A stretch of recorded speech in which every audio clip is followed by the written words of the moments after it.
Hello, welcome back. Well, with just over 11 hours left until the polls open, all the parties have been making some last-ditch efforts to try and win over voters. Joining us now for the Conservatives is the Minister of State for Food, Farming and Fisheries, Mark Spencer. Good to have you with us.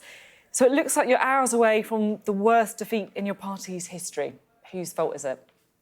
Well, I mean, we'll see. I think it's important that obviously polling day is polling day, and there's lots of predictions around. But I think it is a stark warning that actually we could end up with a huge supermajority for the Labour Party. That means they could be free to put up our taxes, free to introduce inheritance tax changes like they've been speculating about today, free to put up our council tax. And I think it would be a huge mistake if that's where we end up giving Keir Starmer that amount of power.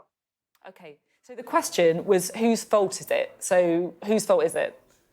Well, I think let's see what the result is first. Before we start analysing the result, let's see what the actual result is. And I think predictions are predictions, but there is still time to influence that outcome, Sophie. And that's the point that I'm making, that when people actually get up tomorrow morning and decide to go and cast their vote, I'm sure at the front of their mind they'll be thinking about the tax rises that will come from a huge Labour majority, the changes in the tax regime, the changes to our council tax, the changes to the voting system, which means that Labour could be there for a whole generation when they give us votes for 16-year-olds and speculation about votes for prisoners and overseas individuals. I think we could end up with a Labour government for a generation to come, and that amount of power will mean huge changes to our society.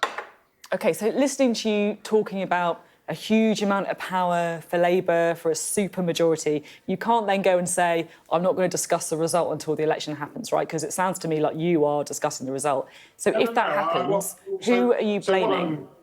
So what I'm saying come on, give me an answer.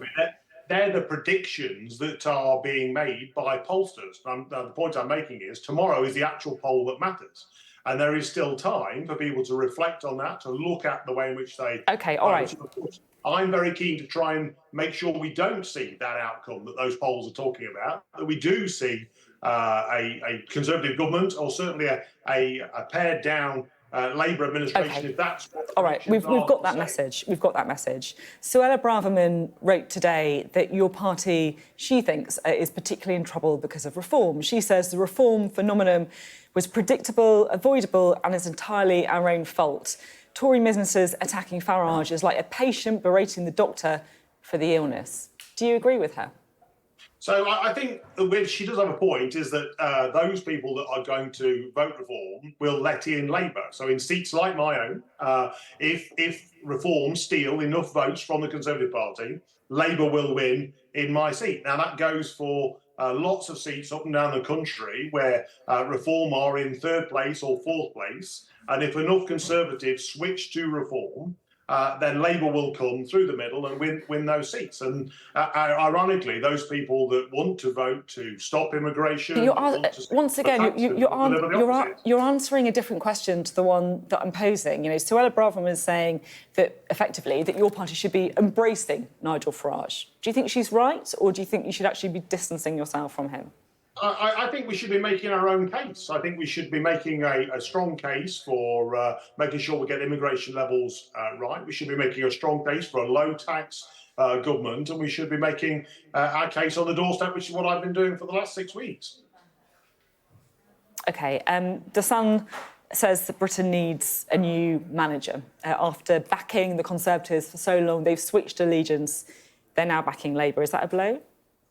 I mean, obviously, the Mail and the Telegraph are still saying a Conservative government would be better. But interestingly, in that Sun article, actually, when you read into it, it says there is still no plan from Labour on immigration. It also talks about unspecified tax increases. So I think even in that article where they talk about supporting a future Labour government, there's still lots of unanswered questions, which some of the questions I've been posing to you tonight, which I think the electorate will need to reflect on tomorrow when thinking about where to cast their vote.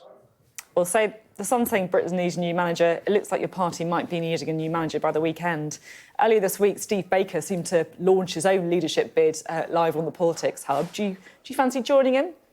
I think I need to concentrate on the people of Sherwood Forest, to be honest. I think let's try and win my seat first before we start getting too excited about the future. I want to see Rishi Sunak be Prime Minister. That's what I've been campaigning for the last 6 weeks. That's what I've been doing right up till the end of polling tomorrow night at 10 o'clock. OK, thank you very much indeed. Good to have you on the Politics Hub.